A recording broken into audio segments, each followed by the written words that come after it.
నమస్తే, welcome to Telugu రాజ్యం. ప్రస్తుతం మనతో పాటు ఉన్నారు అంతర్జాతీయ నిపుణులు మామిడి గిరిధర్ గారు ఉన్నారు. సార్ నమస్కారం. సార్ నమస్తే అమ్మా. నమస్తే.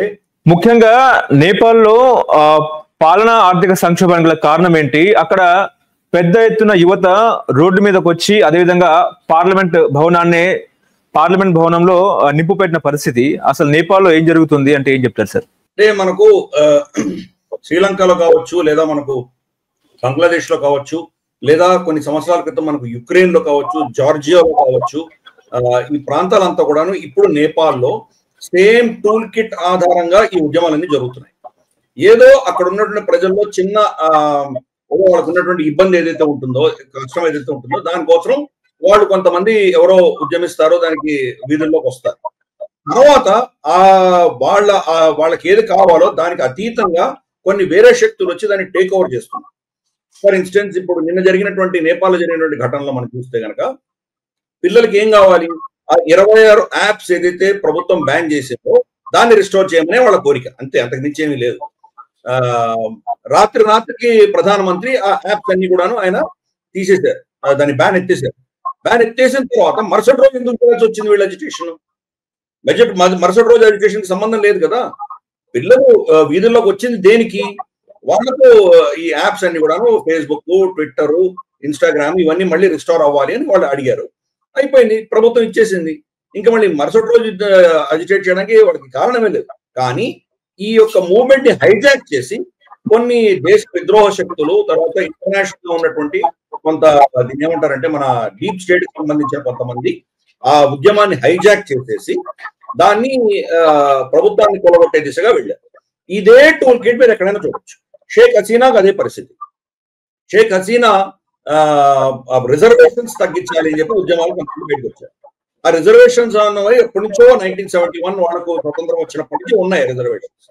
మా 1971 యుద్ధంలో ఈస్ట్ పాకిస్తాన్ గా ఉన్నప్పుడు, ఈస్ట్ పాకిస్తాన్ కి విడిపోతున్నప్పుడు స్వతంత్రం వచ్చిన తర్వాత అప్పుడు 1971 యుద్ధంలో ఏమంటారంటే దానికి సహాయం చేసినటువంటి, యుద్ధం చేసినటువంటి సైనికులు, వాళ్ళ పిల్లలు, వాళ్ళ కుటుంబానికి సంబంధించిన వాళ్ళకి రిజర్వేషన్స్ ఉండినాయి.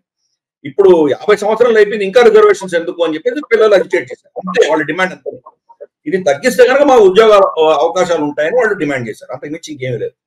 కానీ ఇమ్మీడియట్ గా ఏమైంది? ఆ మూమెంట్ మొత్తం టేక్ ఓవర్ చేసేసి అసంఘటిత శక్తులన్నీ వచ్చేసి షేక్ హసీనా ఇంటి మీద దాడి చేయడము, పార్లమెంట్ మీద దాడి చేయడము, ముజిబుర్ రెహమాన్ విగ్రహాన్ని ధ్వంసం చేయడము, ఇలా మొదలు పెట్టారు.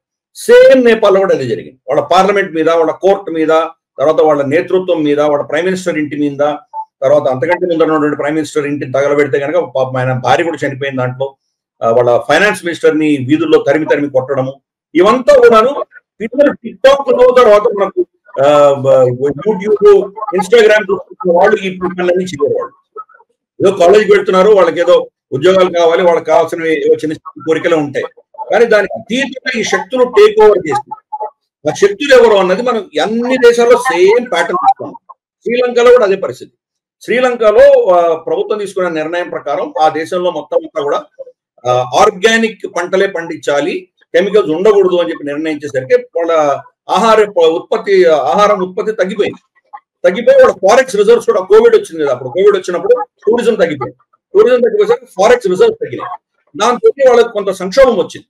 వాళ్ళు ఆయిల్ కొనుక్కోవాలన్నా, వాళ్ళు పెట్రోలియం ప్రోడక్ట్స్ కొనుక్కోవాలన్నా కానీ వాటి అన్నిటికీ కూడా ఆల్మోస్ట్ కొంత ఇబ్బంది వచ్చింది వాళ్ళకి. ఫారెక్స్ లేక ప్రాబ్లమ్స్ వచ్చాయి, కొంత డిలే అవ్వడము, ఇటువంటివన్నీ. అలాగే కొన్ని ఉద్యోగాలు కూడా వాళ్ళు జీతాలు సరిగా ఇవ్వలేకపోవడం, కొంత ఇబ్బంది వచ్చింది. దాని దృష్ట్యా వాళ్ళు ఉద్యమం చేశారు ఫస్ట్, వీటిని రిస్టార్ట్ చేయండి అని. ప్రభుత్వం ఆల్రెడీ స్టెప్స్ తీసుకుంటూ ఉండింది. అయినా కానీ కూడా ఇమ్మీడియట్ గా మనకు రాజపక్ష ఇంటి మీద దాడి చేయడము, పార్లమెంట్ మీద దాడి చేయడము, వాళ్ళ కుటుంబానికి సంబంధించిన ఒక మ్యూజియం ని తగలబెట్టడము, ఇటువంటివన్నీ చేశారు. సో ప్యాటర్న్ ఎక్కడ చూసినా ఇదే పరిస్థితి. ఈవెన్ మైదాన్ రెవల్యూషన్ అని చెప్పేసి మనకు యుక్రెయిన్ లో జరిగింది కూడా అదే పద్ధతిలో జరిగింది. Very similar pattern. అదే పద్ధతిలో మన దేశం మీద కూడా ఆల్రెడీ ట్రై చేశారు. మన వ్యవసాయ చట్టాలకు సంబంధించి కాంగ్రెస్ మేనిఫెస్టోలో ఆ చట్టాలు తీసుకొస్తామని వాళ్ళు రాశారు. మహేంద్ర సింగ్ టికాయట్ ఎవరైతే దాని ఉద్యమంలో చేరాడో ఆయన ఆల్రెడీ చాలా సార్లు ప్రభుత్వాన్ని డిమాండ్ చేశాడు ఈ చట్టాలు కావాలని. అయినా కానీ కాంగ్రెస్, టికాయట్ ఇద్దరు కలిసి దీనికి వ్యతిరేకంగా ఉద్యమం చేశారు. ఉద్యమం చేయగానే దీన్ని ఖలిస్తానీ ఫోర్సులు, తర్వాత ఈ అసాంఘిక శక్తులు ఏవైతే ఉన్నాయో దేశ విద్రోహ శక్తులు దాన్ని టేక్ ఓవర్ చేసినాయి. మొత్తం ఢిల్లీకి వచ్చేటువంటి రహదారి నేషనల్ హైవేని మొత్తం బ్లాక్ చేసేసారు. అలాగే మన షహీన్ బాగ్ సిఏ అప్పుడు కూడా షహీన్ బాగ్ మొత్తం వాళ్ళు కబ్జా చేసి కూర్చున్నారు. కొన్ని నెలలు కూర్చున్నారు, 2 నెలలు 3 నెలలు కూర్చున్నారు. కోవిడ్ వచ్చింది కాబట్టి వెళ్ళిపోవాల్సి వచ్చింది, లేకపోతే కనుక ఇంకా కూర్చునేవాళ్ళు. సో ఇటువంటిది మొత్తం ప్రపంచవ్యాప్తంగా కూడా సేమ్ ప్యాటర్న్ వాళ్ళు చేస్తారు. ఇది టూల్ కిట్ కింద మనం భావించాలి. ఆ టూల్ కిట్ ఆధారంగా అంటే దీంట్లో వెనకాల నేతలు ఎవరు చేస్తున్నారో మనకు తెలియదు. ఎక్కడ కూడా చూస్తే షహీన్ బాగ్ లో లీడర్షిప్ ఎవరో మనకు తెలియదు. మనకు ఈ రైతుల ఉద్యమంలో లీడర్షిప్ ఎవరో తెలియదు. బయటకు వచ్చి దాన్ని అడ్వాంటేజ్ తీసుకున్న వాళ్ళు అరవింద్ కేజ్రీవాల్ కావచ్చు, మనకు టిక్కాయిట్ కావచ్చు, ఇటువంటి అడ్వాంటేజ్ తీసుకొని ఉండొచ్చు. కానీ వెనకాల ఎవరున్నారో మనకు స్పష్టంగా తెలియదు. శ్రీలంకలో ఎవరు చేశారో ఉద్యమం ఎవరికి ఈ రోజు కూడా పేర్లు ఎవరు చూడలేదు మనం. అలాగే మనం బంగ్లాదేశ్ లో ఎవరు చేశారో ఆ పిల్లలు ఎక్కడ ఉన్నారు ఇక్కడ కనిపించట్లేదు మనం. నేపాల్లో కూడా అదే పరిస్థితి. దీని వీళ్ళని ఎవరు ప్రేరేపించారో వెనకాల ఎవరు తీసుకొచ్చారో ఎవరికి తెలియదు. కాబట్టి ఈ నేతృత్వం లేకుండా వచ్చేటువంటి ప్యాటర్న్ అనేది మనం చూస్తున్నాం. ఇంకా సిమిలర్ ప్యాటర్న్ అంటే వాళ్ళ ఆర్మీలన్నీ కూడాను ఫస్ట్ ప్రభుత్వాన్ని సపోర్ట్ చేస్తాయి. 1 రోజు 2 రోజులు 3 రోజులు సపోర్ట్ చేసిన తర్వాత వాళ్ళకి ఎక్కడి నుంచి ఇన్స్ట్రక్షన్స్ వస్తాయో తెలియదు. ఆర్మీ ప్రభుత్వాన్ని సపోర్ట్ చేయడం మానేస్తుంది. ప్రభుత్వాన్ని సపోర్ట్ చేయకపోయేసరికి ప్రభుత్వాలు కూలిపోతున్నాయి. అదే ఆర్మీ ఆ నేతృత్వాన్ని వాళ్ళు హెలికాప్టర్ తీసుకెళ్లి దేశం బయట వదిలేసి వస్తున్నారు. రాజపక్ష సోదరులు అదే అక్కడి నుంచి వెళ్ళిపోయారు. షేక్ హసీనా అలాగే వెళ్ళిపోయింది. ఈ రోజు కేపీ శర్మ ఓలీని అలాగే బయటకు తీసుకు వెళ్ళిపోయారు. గతంలో మనకు యుక్రెయిన్ లో అదే పరిస్థితి, జార్జియాలో అదే పరిస్థితి.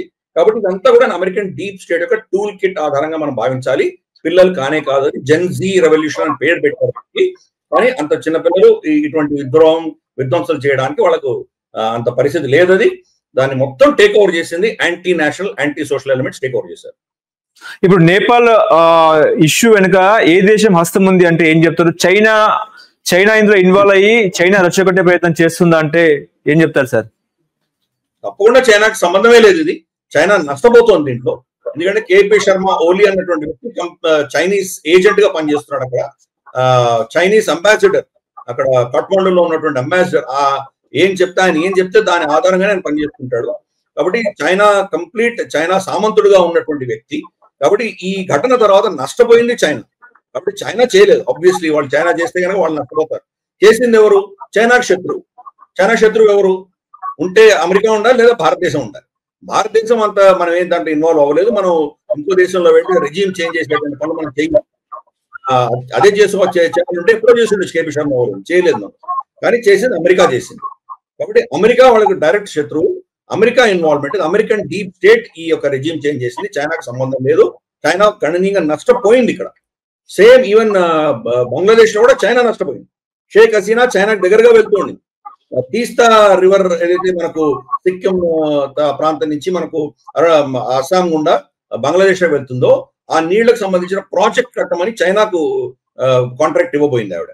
అలాగే కింద చట్టగాంగ్ దగ్గర ఉన్నటువంటి ఒక పోర్ట్ ని చైనాకి ఇవ్వబోయింది. అక్కడ అమెరికా ఉండాలి, మా స్థావరాలు ఉండాలని వాళ్ళు కోరారు.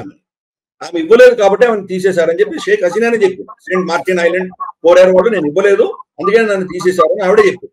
కాబట్టి ఎక్కడెక్కడ చైనా ఇన్ఫ్లుయెన్స్ పెరుగుతుందో అక్కడ అమెరికా వచ్చి అక్కడ రెజ్యూమ్ చేంజ్ చేసి వాళ్ళు టేక్ ఓవర్ చేస్తున్నారు.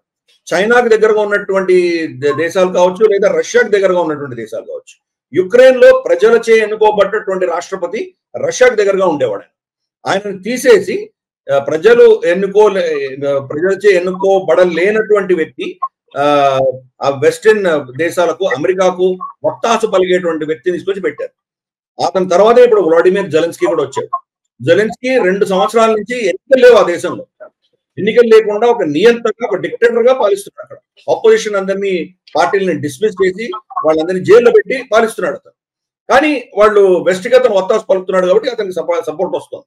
కానీ అక్కడ డెమోక్రసీ అని చంపేసినటువంటి వ్యక్తి జెలెన్స్కీ. అలాగే మనకు మొహమ్మద్ యూనిస్ క్లింటన్ పరివారానికి సంబంధించినటువంటి నల్లధనం ఉందో, బ్లాక్ మనీ ఉందో దాన్ని హవాలా రూపేణా అన్ని తిప్పేవాడు.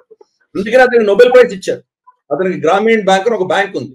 ఆ బ్యాంక్ ఆధారంగా అతనికి నోబెల్ ప్రైజ్ ఇచ్చారు. ఈ బ్యాంక్ చేసే పనులన్నీ ఇటువంటివే చేసేవి. చిన్న పిల్లలు, చైల్డ్ లేబర్ ని ప్రోత్సహించినటువంటి వ్యక్తి. అలాగే మనకు హ్యూమన్ ట్రాఫికింగ్ చేసినటువంటి వ్యక్తి. బంగ్లాదేశ్ లో అతనికి వ్యతిరేకంగా చాలా కేసులు ఉన్నాయి. కానీ క్లింటన్ మన డెమోక్రాట్స్ సంబంధించినటువంటి దానికి సంబంధించిన దగ్గరగా సన్నిహితుడు కాబట్టి అతన్ని తీసుకొచ్చి రాష్ట్రపతి కాదు దాన్ని బంగ్లాదేశ్ ఇన్ఛార్జ్ గా పెట్టారు. అతని టైటిల్ ఏం పెట్టారు? Chief adviser to government of Bangladesh అన్నారు. బంగ్లాదేశ్ గవర్నమెంట్ కూడా ఉంది, షేక్ హసీనా వెళ్ళిపోయింది, అక్కడ ప్రభుత్వం లేదు, ఎవరికి అడ్వైజ్ ఇస్తున్నాడు ఆయన. కాబట్టి వీళ్ళందరూ ఈ దేశం చూస్తే కనుక అమెరికా యొక్క పొత్తులను తీసుకొచ్చి అక్కడ పెట్టారు. ఇప్పుడు కూడా మనం నేపాల్లో వింటున్నాము, కాఠ్మండు మేయర్ బలాన్ అన్నటువంటి వ్యక్తి, ఆయన బహుశా ప్రధానమంత్రి అయ్యేటువంటి అవకాశాలు ఉన్నాయని వింటున్నాము. అతను కూడా అమెరికాకు దగ్గరగా ఉన్నటువంటి వ్యక్తి, అమెరికా ప్లాన్ చేసినటువంటి వ్యక్తి. అలాగే మనం ప్రపంచవ్యాప్తంగా అక్కడ రెజీమ్స్ తీసేసి ప్రజలకు సంబంధం లేకుండా అమెరికా వెస్టర్న్ దేశాలు ఎవరిని నిర్ణయిస్తాయో వాళ్ళనే పెడుతున్నారు. అక్కడ వాళ్ళ అధీనంలో ఉండేటువంటి సామంతులను పెట్టుకుంటున్నారు. హలో, తెలుగు రాజ్యం ఛానల్ చూస్తున్నారా? సామాజిక రాజకీయ జీవన చిత్రణే తెలుగు రాజ్యం. అతిశయోక్తులు అసత్యాలు ఉండవు. రాజకీయ కోణం కాదు, ప్రజా కోణమే కొలబద్ద. తెలుగు రాజ్యం వీక్షణ మీ ఉత్తమ అభిరుచికి నిదర్శనం.